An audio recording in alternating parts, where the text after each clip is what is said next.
Hello everyone, मैं हूं हिमांशु भारती और आप देख रहे हैं स्टिल स्टडिंग यूट्यूब चैनल। तो आज हम लोग पढ़ेंगे क्लास 8th के जियोग्राफी का चैप्टर 2, जो है land, soil, water, natural vegetation and wild life resources. तो इस वीडियो में हम लोग पढ़ेंगे कि लैंड रिसोर्स क्या होता है, उसका क्या यूज़ होता है, सॉइल रिसोर्स और उसका यूज़, वाटर और उसका यूज़, नेचुरल वेजिटेशन और वाइल्ड लाइफ जो रिसोर्सेज हैं वो हमें किस तरीके से हेल्प करते हैं, उनके क्या क्या यूजेस हैं और उनको कैसे कंजर्व करते हैं। तो वही सारी चीज़ें हम आज की इस वीडियो में पढ़ेंगे। तो इंट्रोडक्शन है सबसे पहले। Natural resources are anything that people can use which comes from nature such as land, water, air, etc. तो नेचुरल रिसोर्स वो चीज़ें होती हैं जो नेचर से आती हैं और जिसका लोग यूज़ कर सकते हैं, जैसे लैंड हो गया, वाटर हो गया, एयर हो गया और इत्यादि। उसके बाद है लैंड क्या होता है, मतलब उस रिसोर्स, लैंड जो रिसोर्स है उसके बारे में अब हम लोग पढ़ेंगे। One of the most important natural resource, तो जो लैंड है वो मतलब एक बहुत ही महत्वपूर्ण नेचुरल रिसोर्स है। Covers about 30% of the total area of earth surface. तो जो टोटल एरिया है अर्थ के सरफेस का, उसमें 30% ये कवर करता है। However all parts are not habitable. तो जो भी 30% ये कवर करता है अर्थ के सरफेस का, उसमें से जो सारे इसके पार्ट्स हैं लैंड के, वो सारे हैबिटेबल नहीं हैं। वहाँ पे सारे जगहों पे हम लोग रह नहीं सकते हैं। The reason behind uneven distribution of population in different parts of the world is mainly due to varied characteristics of land and climate. तो जो मतलब अनइवन डिस्ट्रीब्यूशन है पॉपुलेशन का, वो इसी के चलते है क्योंकि जो मतलब इनहेबिटेबल जो लैंड है वहाँ पे हम लोग रह नहीं सकते। और वो क्यों नहीं रह सकते? क्योंकि वहाँ का अलग अलग जो क्लाइमेट है, जो अलग अलग जो कैरेक्टरिस्टिक्स हैं लैंड के, उन्हीं के चलते हम लोग नहीं रह सकते। इसीलिए जो पॉपुलेशन का अनइवन डिस्ट्रीब्यूशन है वो है land. Areas which are normally sparsely populated और अनइनहेबिटेबल। तो ये एरियाज बताए जा रहे हैं जो अनइनहेबिटेबल होते हैं या फिर स्पार्सली पॉपुलेटेड, जहाँ पे कम पॉपुलेशन होता है लोगों का, वो अब बताया जा रहा है। तो जो जहाँ पे रफ टोपोग्राफी होती है, मतलब जहाँ पे रहने के लायक जगह नहीं होती, जैसे कहीं मतलब बंजर जगह है, तो वहाँ पे जब एग्रीकल्चर होगा ही नहीं तो लोग रहेंगे कैसे? तो उन एरियाज़ में भी कम पॉपुलेशन होता है। स्टीप स्लोप्स ऑफ माउंटेन, जो माउंटेन्स के जो भी चोटियाँ होती हैं वहाँ पे भी लोग नहीं रह सकते, क्योंकि वहाँ पे जो स्टीप स्लोप्स होती हैं, जो ढलान होते हैं, उनकी वजह से वहाँ पे जो घर वगैरह हैं वो अच्छे से नहीं बन सकते या फिर एग्रीकल्चर भी अच्छे से नहीं होता, इसीलिए वहाँ पे लोग नहीं रहते। Low lying areas susceptible of water logging, desert areas. तो जो लो लाइंग एरियाज़ हैं जहाँ पे वाटर लॉगिंग है, मतलब जहाँ पे पानी लग जाता है, susceptible to water logging. Desert areas, जो डेजर्ट एरिया हैं, जो थिक फॉरेस्ट एरियाज़ हैं, वहाँ पे भी लोग नहीं रहते। वहाँ पे भी ना लोगों का जो पॉपुलेशन है वो स्पार्सली है, कम है। Areas which are densely populated, जहाँ पे लोग ज़्यादा रहते हैं वो एरियाज़ होते हैं प्लेन्स या फिर रिवर वैलीज़। जो इसलिए ज़्यादा पॉपुलेशन होता है वहाँ पे लोगों का, क्योंकि वहाँ पे एग्रीकल्चर अच्छे से होता है, वहाँ पे जो लैंड होता है वो फर्टाइल होता है। लैंड का यूज़ कहाँ कहाँ पे होता है वो अब पढ़ेंगे हम लोग। The different purpose such as agriculture, forestry, mining, building houses, roads and setting up of industries for which land is used is known as land use. तो बहुत सारे जो डिफरेंट डिफरेंट पर्पसेस हैं जिससे लैंड का यूज़ होता है वो हैं एग्रीकल्चर, फॉरेस्ट्री, फॉरेस्ट्री मतलब पेड़ वगैरह लगाना जंगल वगैरह के लिए। माइनिंग, जो खुदाई की जाती है उसमें भी लैंड का यूज़ होता है। बिल्डिंग हाउसेस, घर बनाने के लिए, बहुत सारी चीज़ों में मतलब लैंड का यूज़ होता है, इसीलिए लैंड इम्पॉर्टेंट भी है।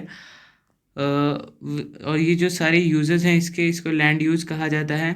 The factors that determine use of land are, तो जो फैक्टर्स हैं जिससे कि जो यूज़ ऑफ लैंड है वो मतलब प्रभावित होता है, वो है टोपोग्राफी। मतलब किसी भी लैंड का जो यूज़ होगा वो उसके टोपोग्राफी के हिसाब से होगा। जैसे पहाड़ों का जो यूज़ होगा वो अलग पर्पज़ के लिए होगा, जो प्लेन्स एरिया है वहाँ पे अलग पर्पज़ के लिए उसका यूज़ होगा। सॉइल, वहाँ की जो मिट्टी है वो कैसी है, मतलब अगर फर्टाइल सॉइल है तो उसका यूज़ एग्रीकल्चर के लिए होगा। अगर सॉइल में ज़्यादा मिनरल्स हैं तो उसमें खुदाई की जाएगी। अगर क्लाइमेट कहीं का अच्छा है, क्लाइमेट भी यहाँ पे फैक्टर है, तो क्लाइमेट अगर कहीं का अच्छा है तो वहाँ पे अलग तरीके से लैंड का यूज़ होगा। और मिनरल्स अगर अलग अलग तरीके के पाए जाते हैं, जैसे अभी मैंने ऊपर बताया कि अगर किसी मिट्टी में दूसरे तरीके के मिनरल्स पाए जा रहे हैं, जैसे डायमंड वगैरह ऐसे कुछ, तो वहाँ पे अलग तरीके का यूज़ होगा। अगर पानी का एबिलिटी कहीं पे कम है, तो जैसे डेजर्ट एरियाज़ हो गए, जो दुबई हो गया, वहाँ पे देखती हैं कैसे वहाँ का अर्बनाइजेशन है, तो उस तरीके से जो अवेलेबिलिटी ऑफ वाटर है वो भी अफेक्ट करता है। Important determinants of land use pattern, तो अब यहाँ पे जो इम्पोर्टेंट डिटर्मिनेंट्स हैं जिनसे लैंड यूज़ पैटर्न का मतलब प्रभावित होता है, जिससे वो हैं human factors such as population, technology. तो जो ह्यूमन फैक्टर्स हैं वो हैं पॉपुलेशन और टेक्नोलॉजी, जिसकी वजह से भी ये अफेक्ट होते हैं। Land division on the basis of private land and community land, तो सॉरी यहाँ पे गलत हो गया है, यहाँ पे होना चाहिए ऑनरशिप, बेसिस ऑफ ऑनरशिप। तो जो लैंड का डिवीज़न है वो ऑनरशिप के हिसाब से दो भागों में बांटा गया है, एक है प्राइवेट लैंड और दूसरा है कम्युनिटी लैंड। तो प्राइवेट लैंड किसी एक इंडिविजुअल, किसी एक मतलब आदमी के द्वारा ऑन किया जाता है, और जो कम्युनिटी लैंड होता है वो किसी कम्युनिटी के द्वारा ऑन किया जाता है, जिसमें कॉमन यूजेस होते हैं, सब कोई अपना अपना मतलब यूज़ करता है, वो किसी एक खास इंसान के लिए नहीं होता। तो इसके जो कॉमन यूजेस हैं वो कौन कौन से होते हैं, कोई यहाँ पे आकर अपना जो फूडर है मतलब चारा वगैरह गाय वगैरह के लिए वो ले सकता है, फ्रूट्स वगैरह जो हैं वो भी ले सकता है, नट्स वगैरह, मेडिसिन, हर्ब्स, ये सारी चीज़ें इसका यूज़ होती हैं। और इसको एक और नाम से जाना जाता है कॉमन प्रॉपर्टी रिसोर्स। अब आगे है population and demands are increasing but land is limited. तो जो पॉपुलेशन है और लैंड का जो डिमांड है वो बढ़ता जा रहा है, लेकिन जो लैंड है वो लिमिटेड है। Many constructional activities are going on, also agricultural land is expanding. तो बहुत सारे जो कंस्ट्रक्शनल एक्टिविटीज़ हैं वो भी बढ़ रही हैं, और जो लैंड एग्रीकल्चर का जो लैंड है वो भी एक्सपैंड होते जा रहा है। These are leading to land degradation, landslide, soil erosion, desertification, which are major threats to the environment। तो इससे बहुत सारी चीज़ें मतलब घटित हो रही हैं, जैसे लैंड डिग्रेडेशन हो रहा है, लैंडस्लाइड्स हो रहे हैं, सॉइल इरोशन, डिजर्टिफिकेशन, ये जो हो रहे हैं चीज़ें, जो ये घटनाएं घट रही हैं, वो एक मेजर प्रॉब्लम है इन्वायरमेंट के लिए। कंजर्वेशन ऑफ लैंड रिसोर्स का conservation, causes of degradation of land resource. तो जो कारण हैं जिससे जो डिग्रेडेशन होता है लैंड रिसोर्स में, वो हैं large scale destruction of forest cover and fertile land due to increasing demand. तो जो बड़े बड़े अमाउंट में जो पेड़ काटे जा रहे हैं, फॉरेस्ट का डिस्ट्रक्शन हो रहा है, डिफॉरेस्टेशन हो रहा है, उसकी वजह से ये जो लैंड है वो डिग्रेड हो रहा है, उसमें डिग्रेडेशन हो रहा है। How to check present rate of degradation of soil resources. तो ये जो डिग्रेडेशन ऑफ लैंड रिसोर्स है उसको कैसे मतलब उस पर नियंत्रण किया जाए, उसके उपाय बताए गए हैं। एफॉरेस्टेशन, डिफॉरेस्टेशन का उल्टा होता है एफॉरेस्टेशन, इसमें पेड़ों को लगाया जाता है। उसके बाद है रेंट रिक्लेमेशन, उसके बाद है regulated use of chemical pesticides and fertilizers, checks on over grazing. तो इन सबको मैं बता रहा हूँ। एफॉरेस्टेशन होता है मतलब प्लांट्स लगाना, डिफॉरेस्टेशन का उल्टा, प्लांट्स को लगाया जाता है एफॉरेस्टेशन में। और लैंड रिक्लेमेशन होता है, जैसे कोई समुद्र का तट है तो वहाँ पे अलग अलग मेथड्स का यूज़ करके वहाँ से पानी को थोड़ा सा ज़मीन से दूर करके वहाँ पे लैंड को रिक्लेम किया जाता है। और जो केमिकल या फिर जो पेस्टिसाइड्स, फर्टिलाइजर्स वगैरह होते हैं, जो भी केमिकल खाद वगैरह, ये सारी चीज़ें वो खेतों में थोड़ा कम यूज़ किया जाए, वहाँ पे उसके यूज़ को कम किया जाए। और जो ओवर ग्रेजिंग हो रहा है, मतलब जो गायों वगैरह को मतलब चरने के लिए छोड़ दिया जाता है खेतों में, उसको भी चेक किया जाए, मतलब उसको भी कम किया जाए। अब नेक्स्ट है सॉयल। तो सॉयल का डेफिनेशन यहाँ पे दिया हुआ है, the thin layer of granny substance covering the surface of earth is called soil. तो एक पतला लेयर ग्रेनी सब्सटेंस का जो अर्थ के सरफेस को कवर करता है, उसी को सॉयल कहते हैं। Soil is made up of organic matter, minerals and weathered rocks found on earth. तो जो सॉयल होता है वो ऑर्गेनिक मैटर, मिनरल्स और वेदर्ड रॉक्स जो अर्थ पे पाए जाते हैं उन्हीं से बना हुआ होता है। Land forms determine the type of soil. तो जो लैंड फॉर्म्स होते हैं वो डिटरमाइन करते हैं कि सॉयल का जो प्रकार होगा वो किस तरीके का होगा। The right mix of minerals and organic matter make the soil fertile. तो जो मिनरल्स और जो ऑर्गेनिक मैटर होते हैं उनका अच्छा अमाउंट में मिक्स होना, मतलब मिक्सचर कह सकते हैं, वो बताता है कि सॉइल फर्टाइल होगा या नहीं। देखिए यहाँ पे लेयर दिया गया है सॉइल का। टॉप सॉइल में ह्यूमस है, देखिए यहाँ पे पत्ते वगैरह हैं, वो टॉप सॉइल हो गया। फिर यहाँ पे सब सॉइल है जिसमें सैंड है, सिल्ट है और क्ले वगैरह है। फिर उसके बाद वेदर्ड रॉक मटेरियल है यहाँ पे। वेदर्ड रॉक जो रॉक उसकी वेदरिंग क्या होता है वो हम लोग आगे पढ़ेंगे अभी। वेदर्ड रॉक है यहाँ पे। फिर पेरेंट रॉक सबसे लास्ट में पेरेंट रॉक होता है। पेरेंट रॉक ही बताता है कि सॉइल का टेक्सचर, कलर वगैरह, वो सारी चीज़ें, केमिकल प्रॉपर्टीज़, वो सारी चीज़ें कैसी होती हैं। यहाँ पे फैक्टर ऑफ सॉइल आ ही गया। पेरेंट रॉक मतलब जो यहाँ पे अब हम लोग पढ़ेंगे जो सॉइल फॉर्मेशन का जो फैक्टर है, मतलब किन किन कारणों से सॉइल फॉर्मेशन होता है, वो अब हम लोग पढ़ने जा रहे हैं। तो इसमें सबसे पहले पेरेंट रॉक को पढ़ते हैं। तो ये बताता है कि जो मिट्टी है वो किस कलर की होगी, उसका टेक्सचर कैसा होगा, उसकी क्या क्या केमिकल प्रॉपर्टीज़ होंगी, उनमें कौन कौन से मिनरल्स पाए जाएंगे, और भी बहुत कुछ जो पेरेंट रॉक डिटरमाइन करता है, बताता है। उसके बाद क्लाइमेट क्या क्या चीज़ें मतलब लाता है सॉइल में। तो जो टेम्परेचर होता है, जो रेनफॉल होता है, उससे वेदरिंग और जो ह्यूमस का रेट हो, मतलब मात्रा है, वो इन्फ्लुएंस होती है, वो प्रभावित होती है। फिर टाइम क्या डिटरमाइन करता है। टाइम से ये मतलब सॉइल को एक चीज़ मिलती है, जो टाइम है वो ये पता करता है, मतलब बताता है कि जो सॉइल है वो कितना मोटा होगा, सॉइल का लेयर जो होगा वो कितना मोटा होगा। अगर ज़्यादा टाइम में सॉइल बन रहा है तो ज़्यादा मोटा होगा, और कम टाइम में बनाया तो कम पतला, मतलब पतला होगा। Flora, fauna and micro organisms अब हैं ये जो कह सकते हैं माइक्रोब्स, वो कैसे अफेक्ट करते हैं। तो इससे ह्यूमस का जो रेट है वो कम ज़्यादा होता है। अगर लोग कहीं पे नहीं रह रहे हैं, एनिमल्स वगैरह नहीं हैं, प्लांट्स वगैरह नहीं हैं कहीं पे, तो वहाँ पे कम ह्यूमस पाया जाएगा। अगर कहीं पे ज़्यादा लोग हैं, ज़्यादा पेड़ पौधे हैं, ज़्यादा माइक्रो ऑर्गेनिजम्स हैं, तो वहाँ पे जाहिर सी बात है ह्यूमस का जो फॉर्मेशन है वो ज़्यादा होगा, और वहाँ पे उस सॉइल में ज़्यादा ह्यूमस पाया जाएगा। रिलीफ क्या होता है। रिलीफ मतलब किसी भी हाइट कह सकते हैं एक तरीके से। Altitude and slope determine accumulation of soil. तो जो एल्टीट्यूड और स्लोप होता है, जो ढलान होता है, जो ऊंचाई होता है, वो डिटरमाइन करता है एक्यूमुलेशन ऑफ सॉइल, यानी कि सॉइल की पकड़ को। अब नेक्स्ट है डिग्रेडेशन ऑफ सॉइल।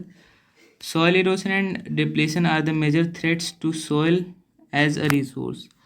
तो जो सॉइल इरोजन है और जो सॉइल डिप्लेशन है वो मेजर प्रॉब्लम्स हैं सॉइल के लिए एज ए रिसोर्स, मतलब सॉइल के लिए। फैक्टर्स फॉर सॉइल डिग्रेडेशन, यहाँ पे जो फैक्टर्स हैं सॉइल डिग्रेडेशन के, मतलब किन किन कारणों से सॉइल डिग्रेडेशन होता है वो पढ़ना है। Deforestation, over grazing, over use of chemical fertilizers और पेस्टिसाइड्स, रेन वॉश, मतलब ये ऊपर के जो तीन थे उनको तो हमने पिछले टॉपिक में अभी डिस्कस किया था। तो रेन वॉश के बारे में बता देता हूँ मैं। जो बारिश होता है, बारिश से जो पानी बहता है सड़क वगैरह पे, सड़क पे नहीं, मिट्टी, मतलब मिट्टी वाले स्थान पे, तो वहाँ से जब पानी बहता है तो अपने साथ वहाँ की मिट्टी को भी लेके बह जाता है। तो वह उसको रेन वॉश कहते हैं। मतलब वहाँ से जो भी मिनरल्स वगैरह हैं, जो भी वहाँ के मिट्टी में जो भी चीज़ें पाई जा रही थी टॉप सॉइल में, वो सारी चीज़ें अब पानी में बह के आगे चली जाएंगी दूसरी जगह पे। अब है लैंडस्लाइड क्या होता है। लैंडस्लाइड मतलब मिट्टी का घसकना एक तरह से कह सकते हैं, उसके बारे में भी अभी आगे पढ़ेंगे हम लोग। फिर फ्लड्स क्या होते हैं, बाढ़ तो सबको पता ही है। सॉइल कंजर्वेशन, सॉइल कंजर्वेशन के बारे में पढ़ेंगे, कौन कौन से मेथड से हम सॉइल को बचा सकते हैं, कंजर्व कर सकते हैं। तो इसमें सबसे पहला दिया है mulching. The uncovered ground between plant is covered with a layer of organic matter like straw. तो जो मल्चिंग होता है वो एक प्रोसेस होता है जिसमें जो प्लांट्स होते हैं उनमें जो अनकवर्ड ग्राउंड के पार्ट्स होते हैं, जहाँ पे प्लांट्स नहीं उगे हुए होते हैं, वहाँ पर जो ऑर्गेनिक मैटर होते हैं, जैसे जो क्रॉप्स हम लोग बोते हैं जैसे गेहूँ वगैरह, तो उसमें जो बच जाता है उसको हम लोग वहाँ पे बिछा देते हैं। और उससे क्या होता है, जो सॉइल में है, जो सॉइल है उसमें मॉइस्चर आ जाता है, मतलब मॉइस्चर प्रेजेंट रहता है बहुत लंबे समय तक। इस प्रोसेस को मल्चिंग कहते हैं। उसके बाद है काउंटर बैरियर्स क्या होते हैं। Stones, grass, soil are use to build barriers along contours. तो जो काउंटर्स होते हैं, मतलब खेत वगैरह, तो उसमें स्टोन्स या फिर घास वगैरह या फिर सॉइल का यूज़ करके काउंट मतलब एक बांध टाइप का बना दिया जाता है, जिससे सॉइल जो है वो बहता नहीं है और वहाँ के मिनरल्स वहीं पे रहते हैं। Trenches channels are made in front of the barriers to collect water. तो यहाँ पे ट्रेंचेस बना दिए जाते हैं, जो बैरियर्स होते हैं, जो बांध टाइप के बनाए जाते हैं उनके सामने पानी को कलेक्ट करने के लिए। रॉक डैम क्या होता है? रॉक डैम तो नाम सुनने से ही आ रहा है कि रॉक से डैम बना दिया जाता है। Rocks are piled up to slow down the flow of water. मतलब यहाँ पे इस प्रोसेस में जो रॉक्स होते हैं उनका यूज़ करके जो पानी का फ्लो है उसको कम कर दिया जाता है। This prevents gullies and further soil loss. इससे जो सॉइल का लॉस होता है वो भी बच जाता है। टेरेस फार्मिंग क्या होता है? Terraces are developed on the steep slopes of the steep slopes so that flat surfaces are available to grow crops which helps in reducing surface runoff and soil erosion। तो terrace farming के बारे में हम लोग class 7 में भी पढ़े हैं।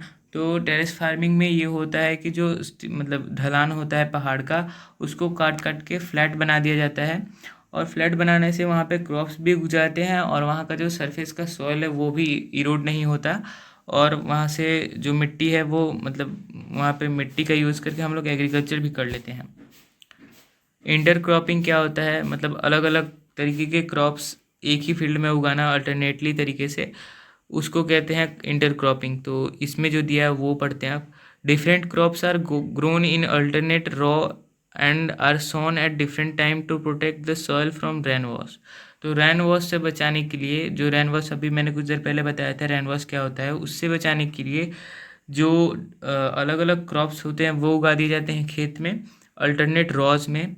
मतलब एक के बाद एक, मतलब एक क्रॉप फिर दूसरे तरीके का क्रॉप फिर दूसरे तरीके का, इस तरीके से करके उगाए जाते हैं, और फिर अलग अलग समय पे इनको काटा जाता है, हार्वेस्टिंग की जाती है इनकी, जिससे जो सॉइल है वो रेन वॉश से बच जाता है।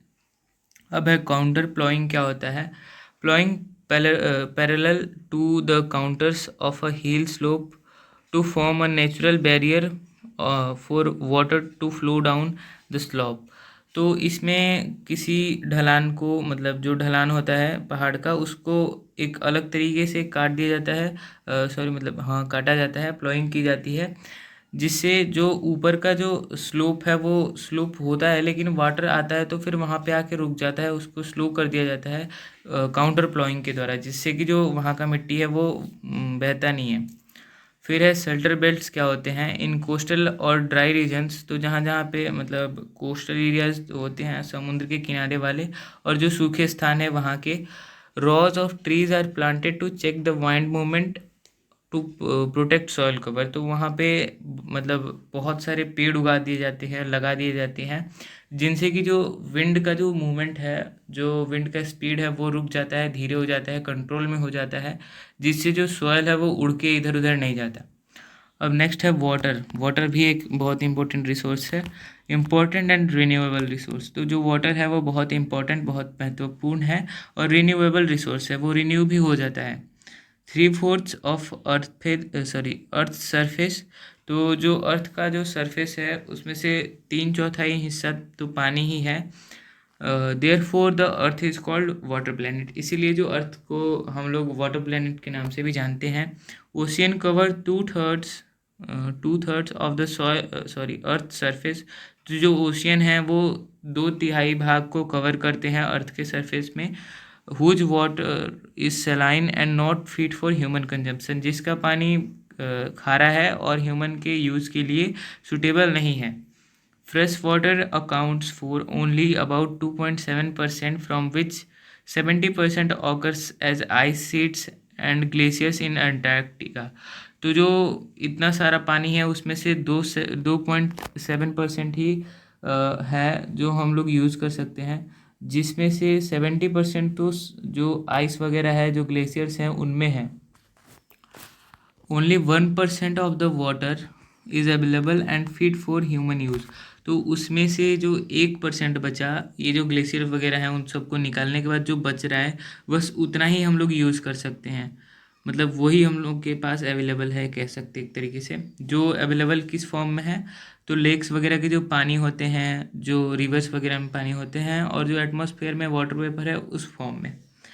Fresh water is therefore the most precious substance on earth, as water can neither be added nor subtracted from earth।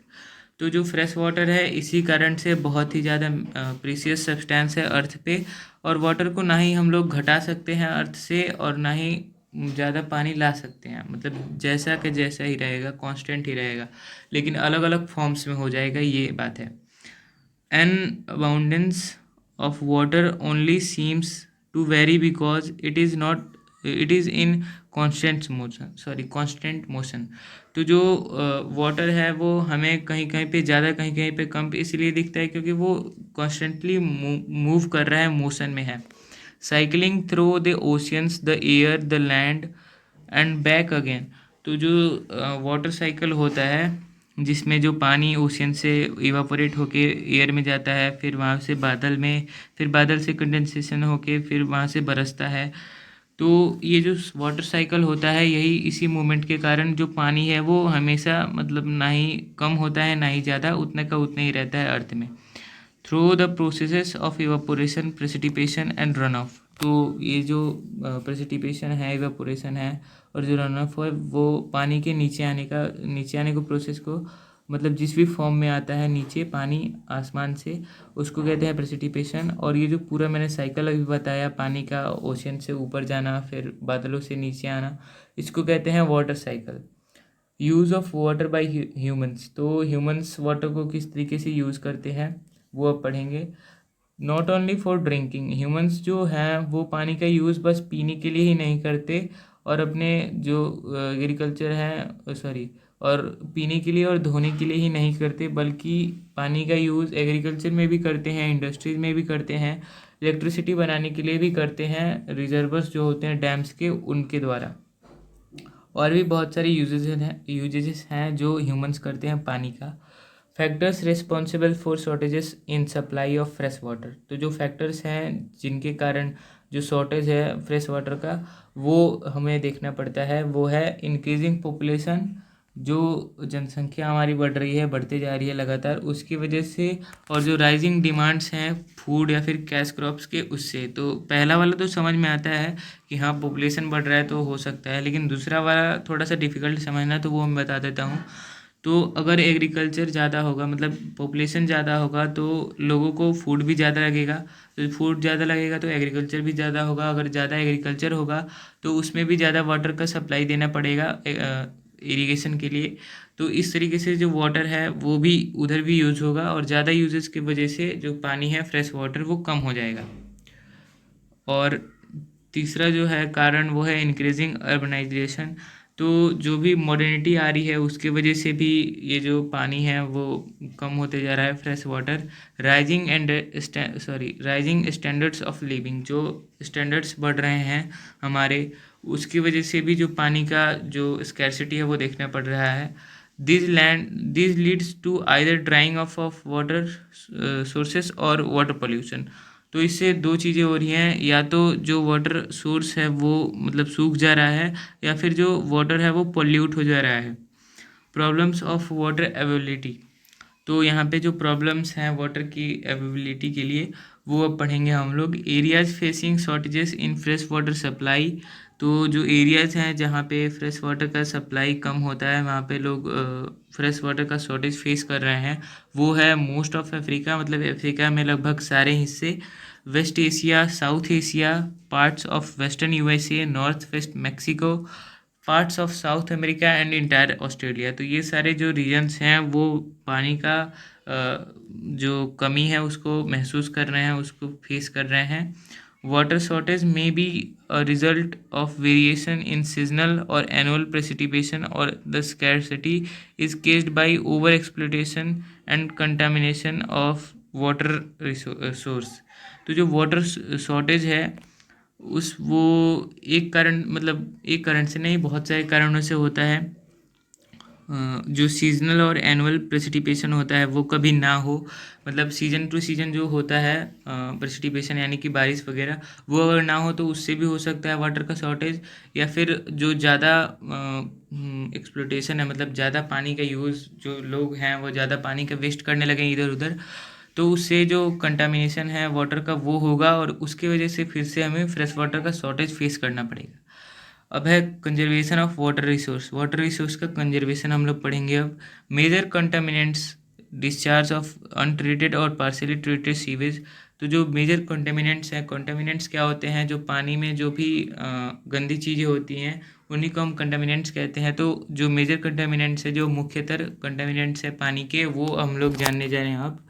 जो डिस्चार्ज होते हैं अनट्रीटेड और पार्शियली ट्रीटेड सीवेज, तो जो नाली वगैरह का जो पानी होता है वो आधा अधूरा या फिर बिना ट्रीट किए ही ऐसे ही छोड़ दिया जाता है अच्छे जो वाटर बॉडीज़ हैं उसमें। तो उससे जो जो वाटर बॉडीज़ हैं वो इन्फ्लुएंट होती हैं, उससे वहाँ पे कंटेमिनेशन होता है जिससे कि पानी गंदा हो जाता है। फिर agricultural chemicals, industrial influence in water bodies.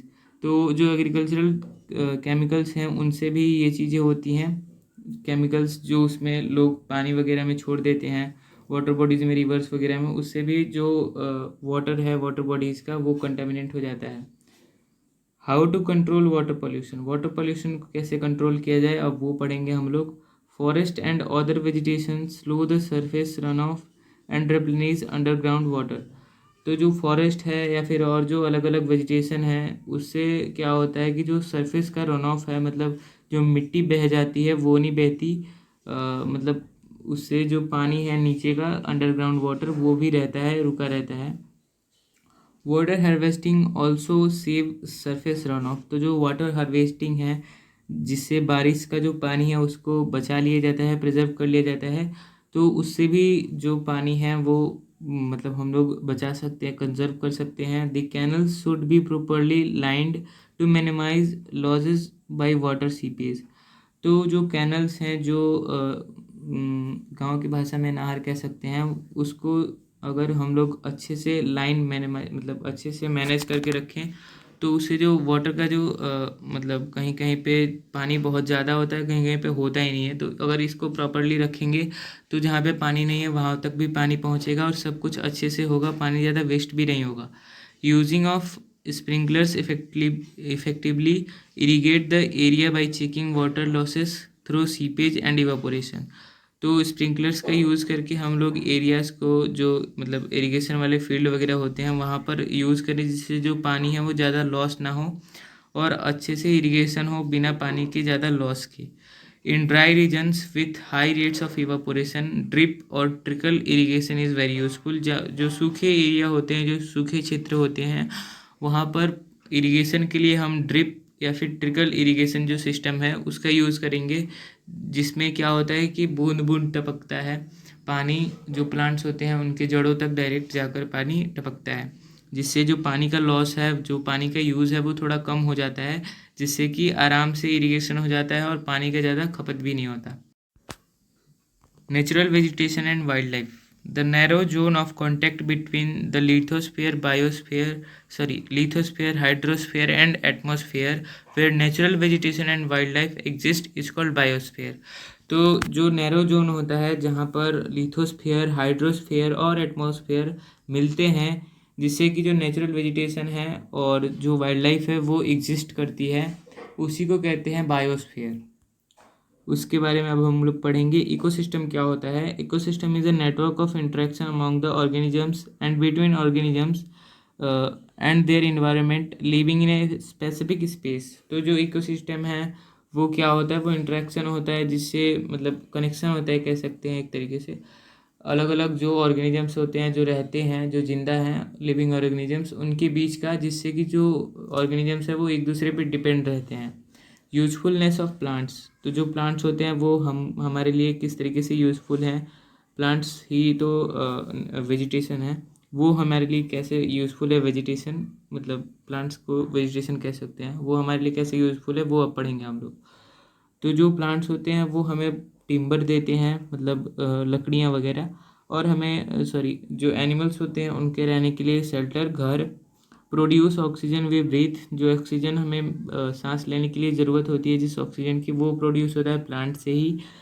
Protects soil so essential for growing crops. तो जो प्लांट्स होते हैं वो मिट्टी को भी बचाते हैं, जिससे कि क्रॉप्स अच्छे से ग्रो करते हैं। क्रॉप्स के लिए जो सॉइल इम्पोर्टेंट होता है उसको प्लांट्स बचाते हैं।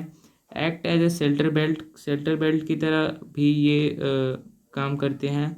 Help in storage of underground water, underground water के स्टोरेज के रूप में भी इनका हेल्प मतलब ये हेल्प करते हैं। Provide us food, fruits, nuts, latex, turpentine, oil, gum, medicinal plant and also the paper. तो बहुत सारी चीज़ें इससे मिलती हैं, प्लांट्स वगैरह ट्रीज से। तो जो वेजिटेशन है वो हमारे लिए बहुत सारे तरीक़ों में, बहुत सारे मायनों में यूज़फुल है, उसकी कोई गिनती नहीं है।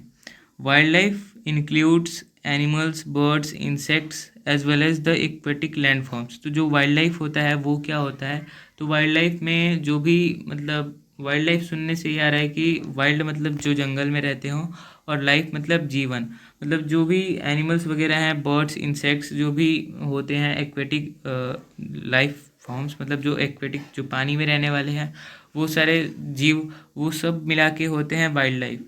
तो वो हमारे लिए किस तरीके से यूज़फुल है वो अब हम लोग पढ़ेंगे। तो जो वाइल्ड लाइफ है उससे हमें मिल्क मिलता है, मीट मिलता है, वूल मिलता है, ये हाइड्स भी मिलते हैं। तो वो ये सारी चीज़ें प्रोवाइड करती हैं। इंसेक्ट जो होते हैं जैसे बीज हो गए वो हमें हनी प्रोवाइड करते हैं। Help in pollination of flowers, pollination of flowers में भी हेल्प करते हैं insects. Play important role as decomposers in the ecosystem. तो जो वाइल्ड लाइफ है जैसे मतलब बर्ड्स वगैरह हो गए हैं वो डिकम्पोजर्स के तौर पे यूज़ करते हैं बोल रहा हूँ, मतलब रोल निभाते हैं। जैसे जो वल्चर होता है, जो गिद्ध होता है, वो डिकम्पोजर की तरह मतलब एक्ट करता है इकोसिस्टम में।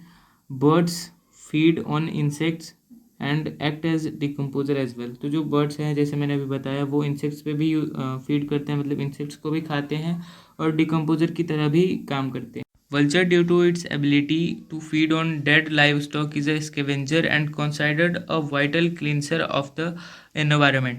तो जो वल्चर है उसकी एबिलिटी के कारण वो स्केवेंजर है, इसी कारण वो जो डेड जो भी चीज़ें होती हैं, जो भी डेड एनिमल्स वगैरह होते हैं उनको खाता है, और जो हमारा इन्वायरमेंट है उसका एक वाइटल क्लीनर की तरह इसको कंसाइडर किया जाता है, इसको देखा जाता है क्लीनर के रूप में, जो कि डिकम्पोज कर देता है जो एनिमल्स वगैरह हैं मतलब मरे हुए उनको। Distribution of natural vegetation. तो जो नेचुरल वेजिटेशन है उसका डिस्ट्रीब्यूशन किस रूप में है वो अब हम लोग पढ़ने जा रहे हैं। The growth of vegetation depends primarily on temperature and moisture. तो जो वेजिटेशन का जो ग्रोथ है वो किस पे डिपेंड होता है, जो टेम्परेचर है किसी भी स्थान का, और वहाँ पे जो मॉइस्चर पाया जा रहा है, पानी में जो एटमॉस्फेयर में जो पानी की मात्रा है उसी को मॉइस्चर कहते हैं, मतलब ह्यूमिडिटी। तो उसके हिसाब से वहाँ का वेजिटेशन किस तरीके का होगा वो मतलब इन दोनों चीज़ों पे डिपेंड करता है। Major vegetation types of the world. तो जो अलग अलग प्रकार के जो वेजिटेशन होते हैं वो अब हम लोग पढ़ेंगे। 4 होते हैं। Forest, grassland, scrubs, tundra vegetation. तो ये सारे जो वेजिटेशन हैं वो अलग अलग तरीके से होते हैं। जो फॉरेस्ट होता है उसमें बड़े बड़े ट्रीज होते हैं, ग्रासलैंड्स में ज़्यादा बड़े नहीं होते, स्कर्ब्स में भी उतने बड़े नहीं होते। टंड्रा वेजिटेशन जहाँ पे बहुत ही कम पेड़ पौधे होते हैं, जैसे कोई डेजर्ट हो गया, कोल्ड या फिर हॉट, वहाँ पे टंड्रा वेजिटेशन होता है। Heavy rainfall.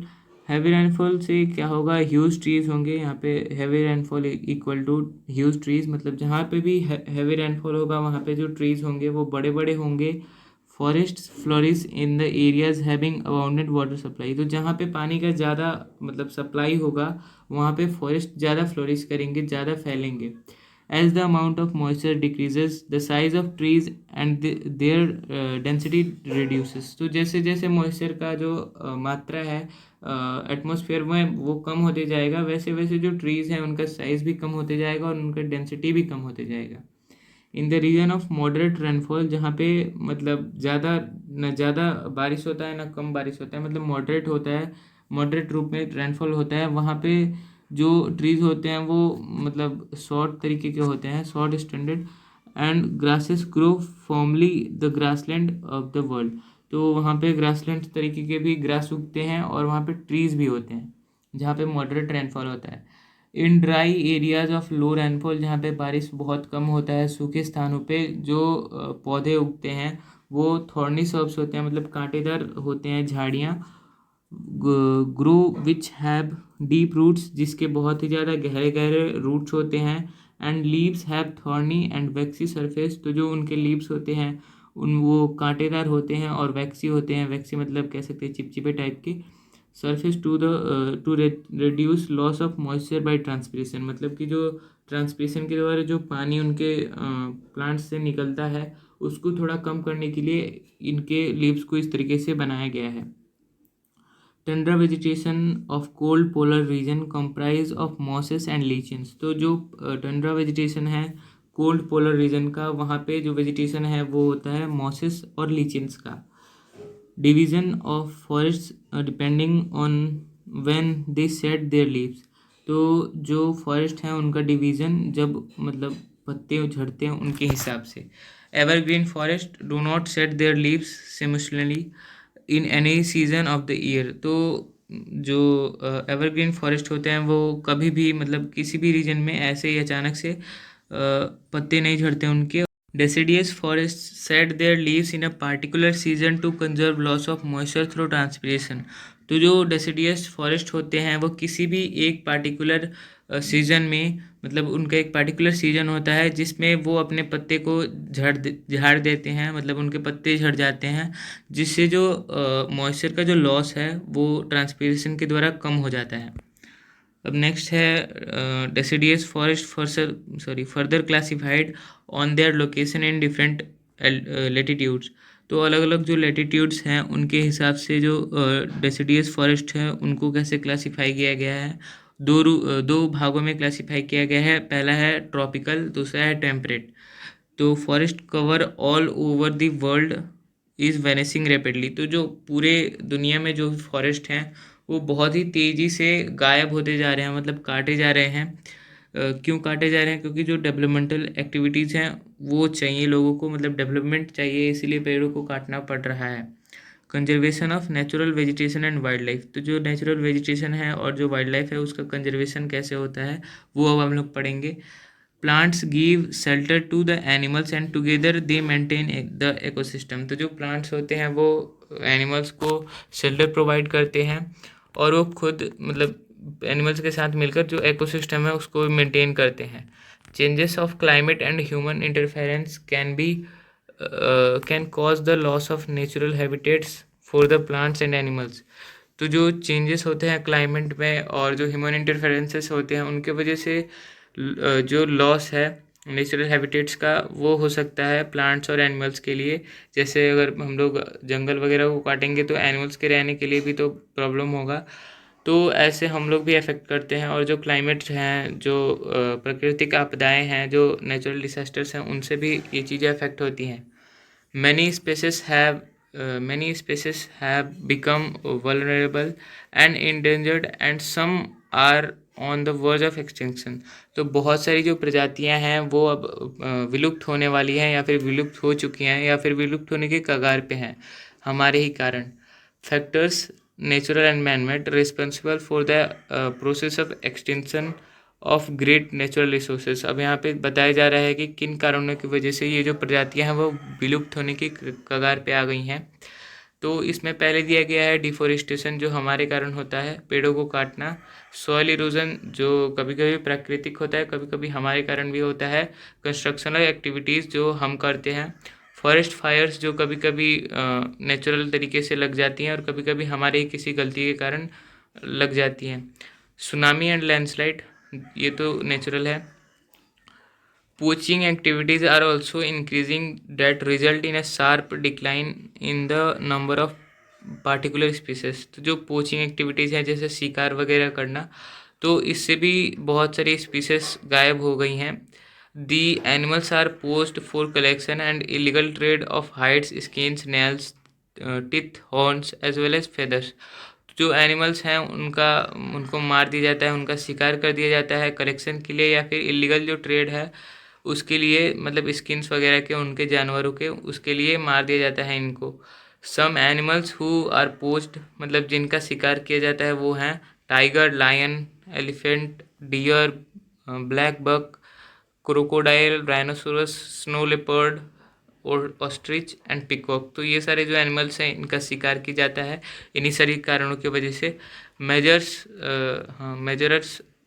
Measures of natural vegetation and wildlife. तो जो मेजर्स हैं नेचुरल वेजिटेशन और वाइल्ड लाइफ के, वो अब हम लोग पढ़ेंगे।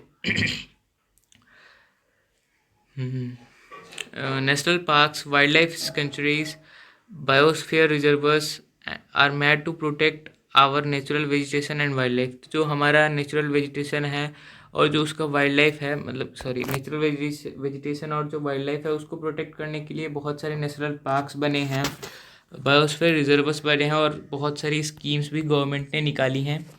Conservation of creeks, lakes and wetlands is necessary to save the precious resource from depletion।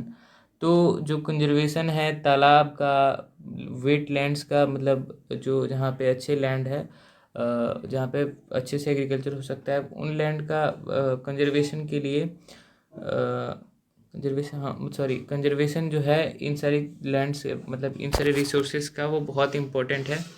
Awareness programs like social forestry and Van Mahotsav should be encouraged at regional, state, regional and community level। तो जो regional और community level होते हैं उन स्तरों पे, तो ये जो अवेयरनेस प्रोग्राम्स होते हैं, सोशल फॉरेस्ट्री या फिर वन महोत्सव, इनका होना बहुत ज़रूरी है, जिससे जो लोग हैं वो थोड़े अवेयर हों अपने रिसोर्सेज को लेके, अपने वेजिटेशन और वाइल्ड लाइफ को लेके। Social children should be encouraged for bird watching and visiting nature camps, so that they appreciate the habitat of varied species। तो जो स्कूल के चिल्ड्रंस हैं उनको भी इनक्रेज किया जाना चाहिए, मतलब बर्ड्स देखने के लिए, नेचर कैंप्स विजिट करने के लिए, so that they appreciate the habitat of, मतलब जिससे कि वो जो अलग अलग प्रजातियां हैं उनके बारे में जाने, हैबिटेट के बारे में जाने। Killing and hunting of birds and animals should be band. तो जो एनिमल्स और बर्ड्स का जो मारना है, उनका जो शिकार है, उसको भी बैन कर दिया जाना चाहिए। In India killing of lions, tigers, deers, great Indian bustard and peacock have been banned. तो इंडिया में बहुत सारे एनिमल्स का जो शिकार है वो बैन कर दिया गया है, जिनका मैंने अभी नाम लिया था। An international convention CITES has been established that lists several species of animals and birds in which trade is prohibited। तो जो एक इंटरनेशनल कन्वेंशन है CITES, वो भी इस्टेब्लिश कर दिया गया है, जिससे जो अलग अलग इस्टेब्लिश है, मतलब जो सर्च करने पे गूगल वगैरह पे CITES, वो अलग अलग जो स्पीसीज हैं एनिमल्स के, जिनके ट्रेड पे रोक लगा दी गई है, उसकी एक लिस्ट है, सूची है, वो खुल जाती है। तो यही था इस चैप्टर में। मिलेंगे आपसे किसी नेक्स्ट वीडियो में नेक्स्ट टॉपिक के साथ, तब तक के लिए बाय।